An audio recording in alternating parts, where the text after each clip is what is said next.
Hello students. So this is the first skill for the week. The skill is 85p. So if you just want to type it out, you can type it out over here on the top where it says search topics and skills, or you can just go out to recommendations and you should be able to see this skill there. So this is a continuation of what we did last week. So if you did not have a problem last week, then this week I don't think you will have a problem. Just in case if you don't know how to do them, I would do I'm gonna do 8 problems right now, and then during the live class I would do like other 5 or 6 just for you to have more examples. So I'm gonna start with this problem here. First of all, it's asking me to simplify the expression and to express the answer only using positive exponents. So I cannot have negative exponents at all in any of my answers. So this question is similar to the one that you did last week. And basically the only thing you need to do is, well, the difference is that on last week's skills, you did not have like a coefficient. The coefficient is that number that you have in here. In this case, you have a 2, you have a 7, and you have a 6. So those are the coefficients. So the little dot means that I need to multiply. So what I'm going to do is I'm going to multiply first the coefficients. So 2 times 7 times 6. And I will use my calculator for that. If you multiply 2 times 7, just type it exactly like that in your calculator, in any calculator you have. If you type 2 times 7 times 6, that's going to give you equal to 84. So this is 84.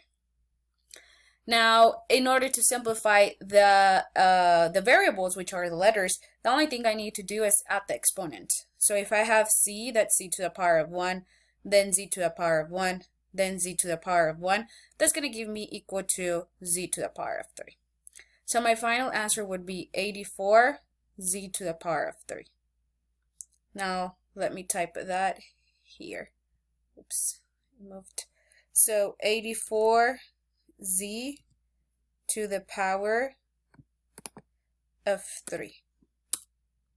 And I got it right.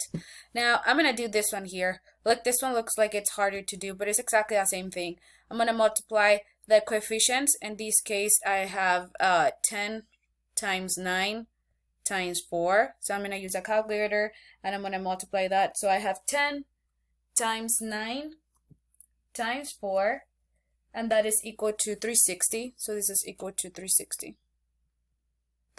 Then I need to add the variables. So t to the power of 2, t to the power of 7, and t to the power of 9. So if I add 2 plus 7 and then plus 9, that's going to give me equal to 18. So that's t to the power of 18. So in this case, I will type right here 360 t, oops, sorry, t, oh, I put an R, t to the power of 18. Okay, I'm going to do this one as well. So if I multiply, well, now try to do it. If you do it, it's going to be 4 times 8 times 9. So let me do that. So 4 times 8 times 9. That is equal to 288. So 288, let me type that here. 280, come on, 288. What I did to get that number is I multiply the coefficients, which is 4 times 8 times 9, and that's equal to 288. And then for the exponents, I would do z to the power of 1 times z to the power of 3 times z. This is z to the power of 1. So if I add the coefficient, that's going to give me 1 plus 3 plus 1. That's 5. So it would be z, right here, it would be z to the power of 5. Okay, now we got one with divisions. When it comes to divisions, you do exactly the same thing, but instead of multiplying, you will divide. First, you multiply the numbers are on the same either on the numerator or the denominator. For example, in this one here, I would do, first of all, I would do the top section. So if I do the top section, 3 times 8, that is 24, right? And I still have a 3 underneath. Now, if I add the exponents on the top, that's going to give me 4 and 2, z to the power of 4 and z to the power of 2. That's z to the power of 6. And the bottom, I have z to the power of 9. Now, I still can simplify this in here. Now, if you remember from the lesson before, the first thing that you need to do is subtract them. So if I do z to the power of 6 minus z to the power of 9, or you also can just cross them out. So look what I'm going to do. I will divide this first. 24 divided by 3, that is 8. If you don't believe me, you can just do it on the calculator. You would get 8. Let me just write this one better. I would get 8. Now, I'm going to do, let me write it smaller. So, 8. Now, I'm going to do z to the power of 6 on the top. So this is 1, 2, 3, 4, 5, 6. And z to the power of 9 on the bottom. So 1, 2, 3, 4, 5, 6, 7, 8, 9. And then I will cross them out. So let me use yellow. So I would do 1, 2, 3, 4, 5, 6. Now look what I have left. I have left 3 z's. And the only thing I have on the top is an 8. So my final answer would be 8 on the top, because that's all what I have left, over z to the power of 3. And in that way, you are only going to get positive exponents. Remember that you can only type positive exponents. That's what the question is telling me to do. Now, I'm going to type it to see if I get it wrong. So I would have, first of all, I have a fraction. On the top, I have an 8. And on the bottom, I had z to the power of 3. And we got it right. Now, let me do this one here. So I have 10h on the top. So I'm going to write that and leave it exactly as it is. So 10, sorry. Let me do 10 and then h. And on the denominator, I have 10h, and it's to the power of 1, and then h to the power of 9. That's going to give me 10h to the power of 10.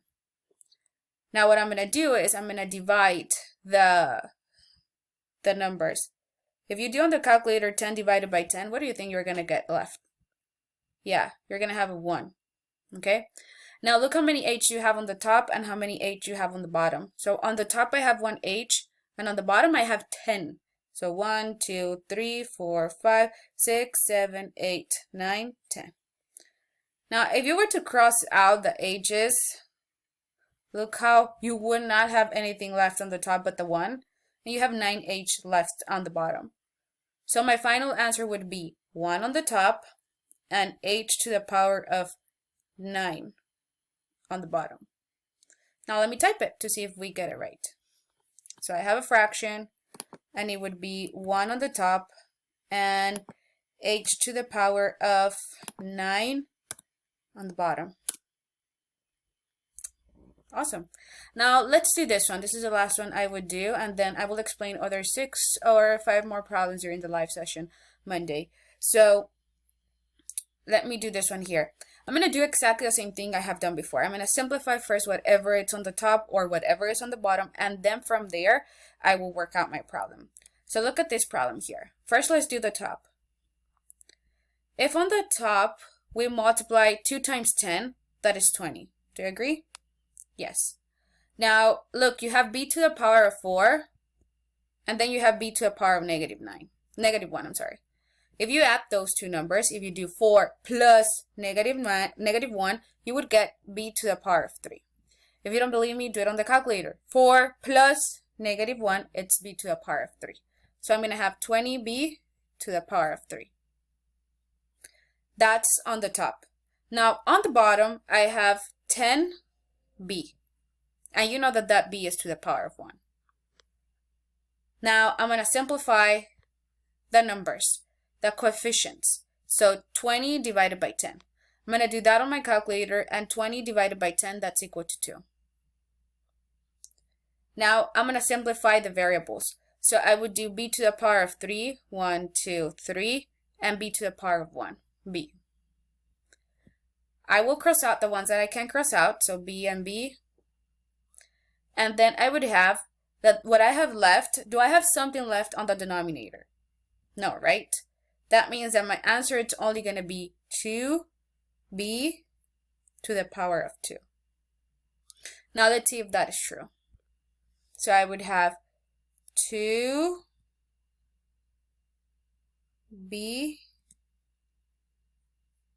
to the power of 2.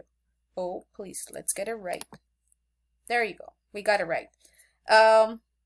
Ooh, this is an interesting question. I'm going to do this one too, just in case. I'm going to do this one because you might not remember what is d to the power of 0 or any variable to the power of 0. Who remembers that? Come on, come on. Think about it. Think about it. What do you think is any letter to the power of 0? Ooh, smart students. If you're thinking that d to the power of 0 is equal to 1, well, let me tell you that is correct. So if that is correct, how would I write this problem? Well, I would do 8d, and then that d is to the power of 1. But look what you have on the bottom. I have 8, and then I have d to the power of 0, but we know that d to the power of 0 is 1. So I'm just going to write times 1. And then on the other parentheses, I have again d to the power of 0, but we know that d to the power of 0 is 1. So times 1. And that's what I have. Now let's simplify that. To the top section, there's nothing I can do, so I'm just going to write 8d to the power of 1. And on the denominator of the fraction, I have 8 times 1 times 1. Who can tell me what 8 times 1 times 1 is? Yes, smart students. So it's 8. Now, the only thing I have left to do in here is simplify the coefficients, which is I will divide 8 divided by 8. If I divide 8 divided by 8, that's equal to 1. And do you think I could cross out any d's? No, right? So the only thing I have left is d to the power of 1. That's on the top. Question: do I have something left on the denominator of the fraction? Nope, I do not. So my answer should be just 1d to the power of 1. Let me type it to see if that's true. So 1d. Remember that it's the same to type 1d or 1d to the power of 1. You know what? I'm going to try it for you so you don't get it wrong. To try d to the power of 1. Why? Because if that computer or the program is really picky, then it's going to count it wrong. But we know that d and d to the power of 1 is exactly the same thing.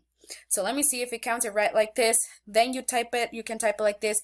If it counts it wrong, then what we're going to do is you are going to just type 1d. So in that way you know that whenever it's to the power of 1, please do not type the 1, right? Let's see. Well, it counted it right. So in that way I don't have to worry about that.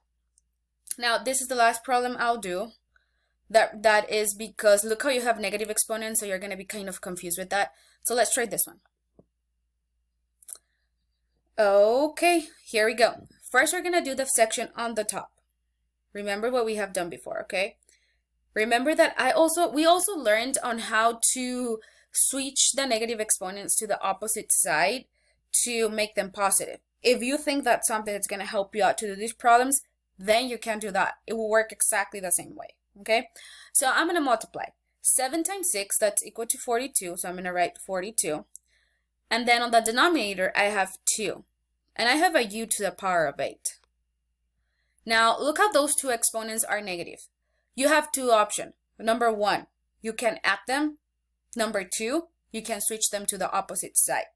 Which one you want to do, it doesn't matter. So I'm going to do the first option. I'm going to add them. If I add negative 1 plus negative 6, if you do that on the calculator, you're going to get that that's equal to negative 7. So I'm going to have u to the power of negative 7. Then from here, I need to switch it to the opposite side. So I'm going to take the u to the power of negative 7, and I'm going to switch it here. So I'm going to have u to the power of 7 positive, and I take it up from here. So I'm going to have to simplify now 42 divided by 2. But if I do 42 divided by 2, that's equal to 21. And that's the only thing I have left on the top, on the numerator of my fraction. If I do 8 plus 7 with the exponents, that's going to give me 15. So I would have u to the power of 15. So my final answer would be 21 over u to the power of 15. Let's see if that's true. So I type my fraction. I do 21. And then I would have u to the power of 50. Perfect. So that's it for today.